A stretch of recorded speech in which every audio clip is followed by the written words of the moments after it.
And that's it. Diplomatic globalist, people bowing down, kissing their butts, and we're all just slaves locked down in our countries. Mr. Cook? Now, I think that, again, I'm looking at it from the point of view of my specialty, and that is that it all goes back to control of money. And the control of money that they rely on and the ability to produce debt is all based upon what we call the privately controlled fractional reserve banking system, where the banks have the ability Fiat. to simply make up credit, create money out of thin air, and then lend it to you and put you into debt to pay them back by your labor that's extended over your lifetime. And again, that's another factor that has to be changed. Well, I think that there's a lot of this secrecy and a lot of this clubism, if you will, that certainly is going on. But again, from my point of view, we've got to realize that it rests upon their ability to control money and their ability to create money out of the banking system. You take that away, how many of these people could go to work and earn an honest living? Well, not very many of them could, because they're living as parasites off of the producing system.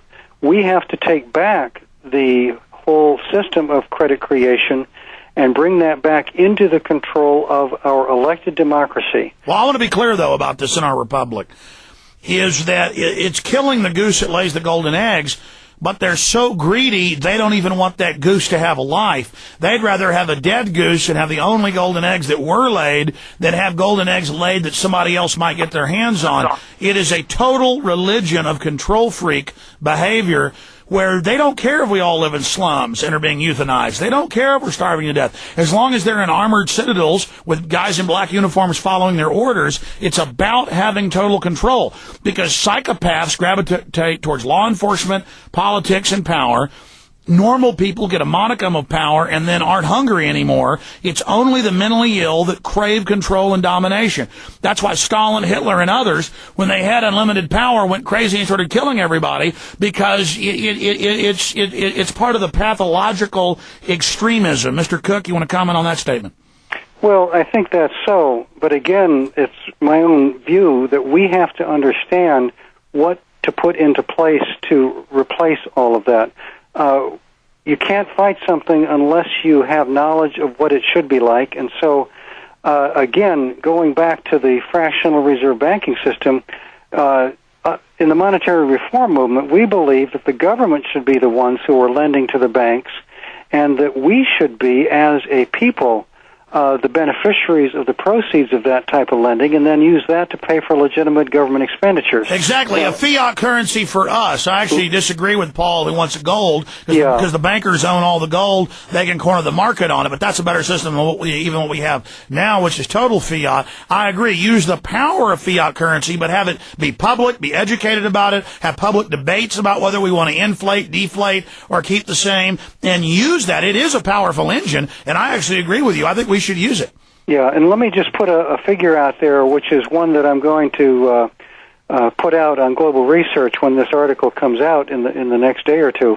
My own estimate is that if we could implement these kind of reforms, we could eliminate 3/4 or more of the current tax burden that our economy is subject to, and that we could, by taking control of currency issuance, by taking control of the ability to create a national dividend, we can get rid of the 16th Amendment to the Constitution and the direct income tax altogether. There's one other thing that I want to mention that we can do right now that would take away a lot of the power of the financial manipulators, and that would be to outlaw all leveraged banking based upon speculation. Absolutely, and there's all sorts of ways they do that. We'll have you back soon to break down some of those specifics. I agree with that recommendation as well. For Internet listeners of the Infowars.com streams, you need to go there right now. We're going to do this 3-minute break. We're going to do an interview right now because this is so important. And then we're going to come back and talk to Dan in Texas and Phoenix and Atlanta, maybe a few more. All right, interview continues at Infowars.com. Okay, yeah, this is so important. And next time we have you back on for the full audience, we'll talk about that. But explain what leverage banking, how they not just fractional reserve to the power of 10, but setting up sub-banks who then loan it out times 10 or times 20, depending on how the country sets it, or AAA rating debt, and then selling it in bundles, derivatives. I mean, break down different forms of leverage banking. Explain that to people.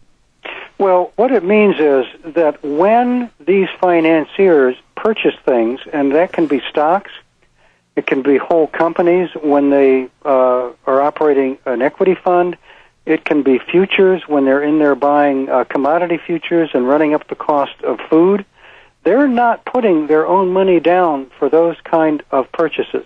They're putting down a very tiny proportion of it. Now, probably most people are familiar with buying stocks on margin, which certainly does go on. But what people don't realize is that everything in these markets is bought on margin.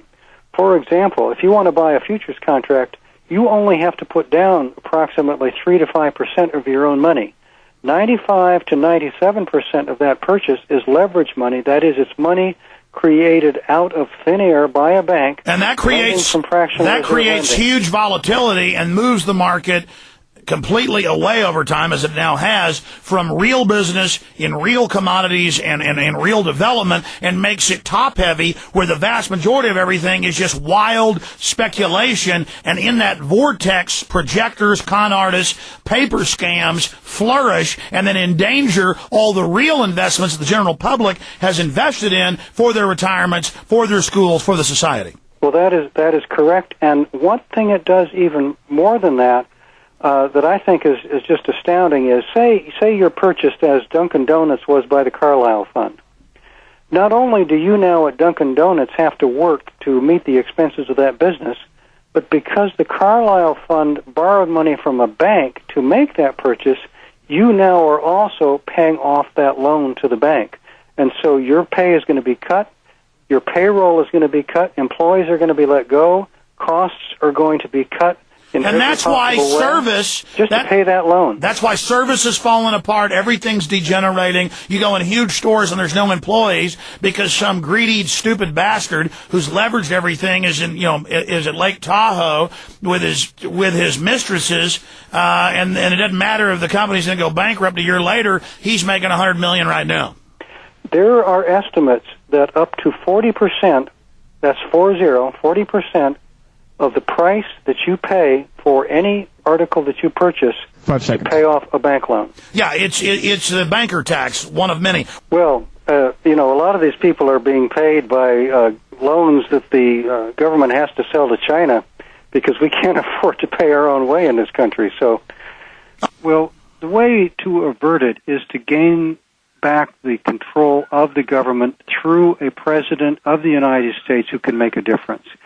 And however that is done, I'm an analyst. I'll be glad to work with whoever wants to find a way out of this thing, because I do have, along with the other monetary reformers who are working on this, real solutions. And so it's up to you, really. It's up to the people of this country to take back the power of their vote, of their responsibility, and then the people who can fix this thing can step in and make a difference. And that's what I'm trying to make available to people, is the mental framework, the tools, the systems that can take back our country for the people who live here, for we the people.